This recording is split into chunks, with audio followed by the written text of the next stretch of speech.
के गणराज्य की स्थापना की याद दिलाता है, जो हमें मजबूत राष्ट्र के रूप में आगे बढ़ने का साहस और प्रेरणा देता है।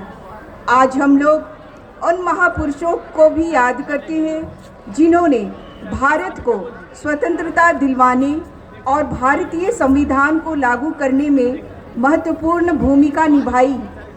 इनकी बदौलत ही भारत आज एक गणराज्य देश कहलाता है।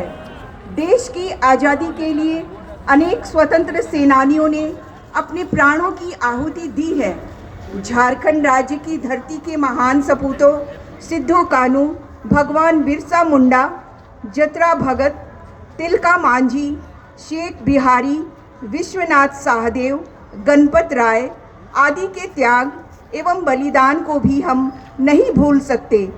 आज हम उन वीर सपूतों का विशेष रूप से स्मरण करते हैं, जिनके त्याग एवं बलिदान के फलस्वरूप हम एक स्वतंत्र राष्ट्र में निवास कर रहे हैं। हम उन अज्ञात शहीदों को भी नमन करते हैं, जिन्होंने अपना सब कुछ इस देश पर न्यौछावर कर दिया।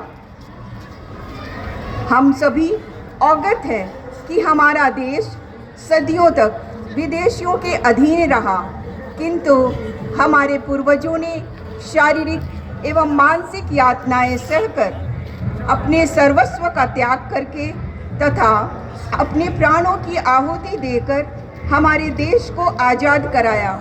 हमारे स्वतंत्रता सेनानियों का यह संकल्प था कि अपने भारत देश में ऐसी शासन व्यवस्था स्थापित की जाए जिसमें हर हाथ को काम, सबको शिक्षा तथा सबकी सुरक्षा हो।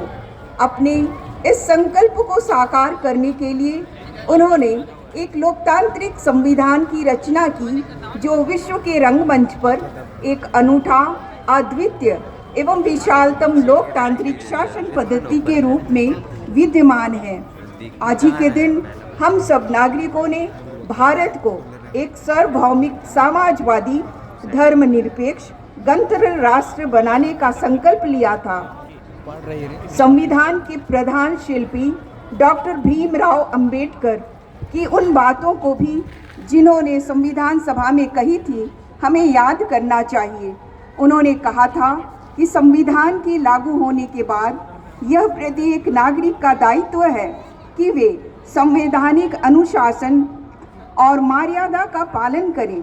हमारे गणराज्य का उद्देश्य देश के नागरिकों के बीच सौहार्द, न्याय, स्वतंत्रता और समता का पालन करते हुए इस विशाल देश में निवास करने वाले विभिन्न रीति रिवाजों, विभिन्न भाषाओं तथा विभिन्न धर्मों को मानने वाले लोगों में आपसी भाईचारा को बढ़ावा देना है।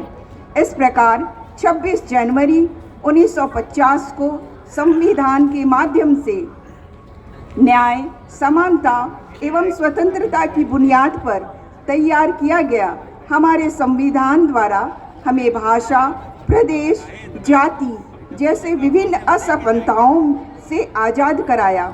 हमारे संविधान निर्माताओं ने न केवल यह सुनिश्चित किया है कि इस लोकतांत्रिक शासन पद्धति के निर्माण में प्रत्येक नागरिक की न केवल बराबरी की भागीदारी हो, बल्कि लक्ष्य के प्रति नीति निर्देशक सिद्धांतों के निर्माण से यह भी सुनिश्चित करने की चेष्टा की गई कि शासन तंत्र इस तरीके से संचालित हो कि व्यक्ति व्यक्ति के बीच असमानता की खाई को पाटा जा सके और विकास की योजनाओं का लाभ समाज के अंतिम व्यक्ति तक एवं सुदूरवर्ती गांवों तक पहुंचाया जा सके।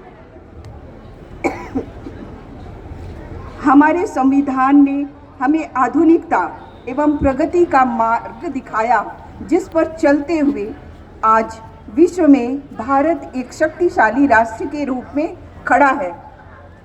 मुझे विश्वास है कि विगत 7 दशकों में किए गए प्रगति की बुनियाद पर आने वाले 7 दशकों में हमारा देश सभी राष्ट्रों में प्रगति के नए कीर्तिमान स्थापित करेगा। हम सभी के सामूहिक प्रयास से इस झारखंड राज्य एवं हमारे देश का भविष्य निश्चित रूप से उज्जवल होगा।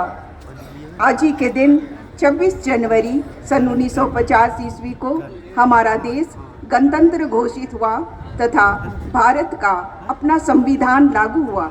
आज हमारा देश दुनिया के सबसे बड़े एवं मजबूत लोकतंत्र के रूप में जाना जाता है।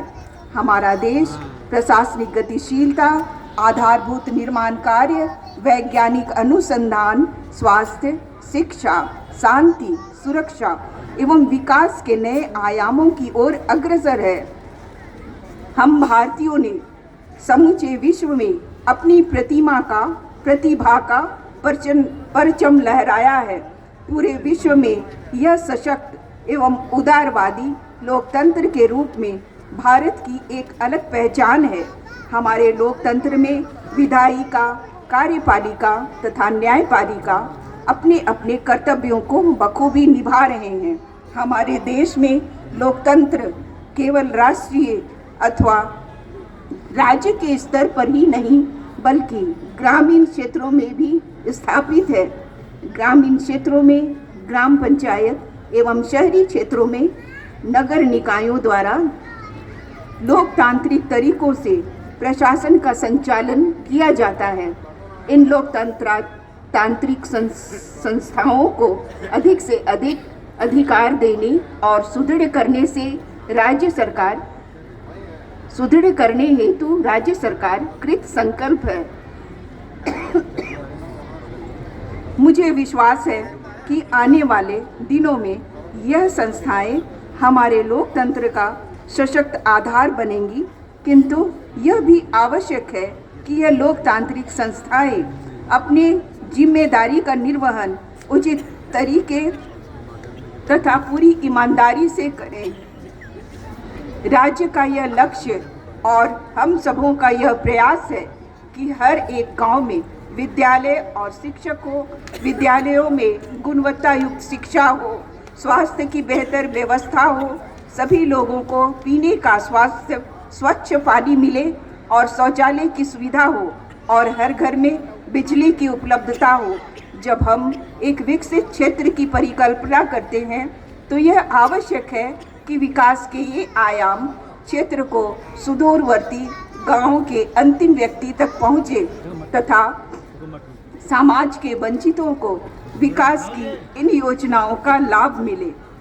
केंद्र एवं राज्य सरकार द्वारा अनेक महत्वाकांक्षी एवं कल्याणकारी योजनाएं समाज के प्रायः हर वर्गों के हितों को ध्यान में रखकर संचालित की जा रही हैं, जिनका लाभ आमजनों को मिल रहा है। आज हमें संकल्प लेने की आवश्यकता है कि हम समाज और देश के प्रति अपने व्यक्तिगत जिम्मेदारी को निभाएंगे और मेल मिलाप तथा भाईचारे की भावना का संचार कर सामाजिक समरसता को प्रगाढ़ करेंगे और लोकतंत्र की नींव को सुदृढ़ करेंगे। राष्ट्र के विकास के लिए, राष्ट्र की एकता और अखंडता के लिए संवैधानिक अनुशासन और मर्यादा का पालन सबको करना होगा। आज गणतंत्र दिवस के पावन अवसर पर यह प्रतिज्ञा करनी होगी कि हम सब संवैधानिक अनुशासन और मर्यादा का पालन अवश्य करेंगे। हमारी स्वतंत्रता को सुरक्षित रखने के लिए यह आवश्यक है कि संवैधानिक तत्वों का सभी लोग सम्मान करें। राजनीतिक स्वतंत्रता के समान ही आर्थिक और सामाजिक स्वतंत्रता भी समय की मांग है।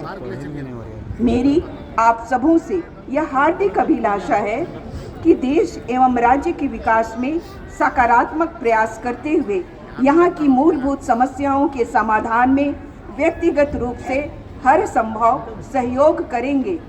आइए आज के गणतंत्र दिवस के इस पावन अवसर पर हम सब मिलकर शांति, सद्भाव, भाईचारा और विकास के संकल्प के साथ अपनी गणराज्य की भावना की रक्षा करते हुए देश को और आगे ले जाने का संकल्प ले एवं देश तथा देश के विकास में बढ़ चढ़कर भाग ले।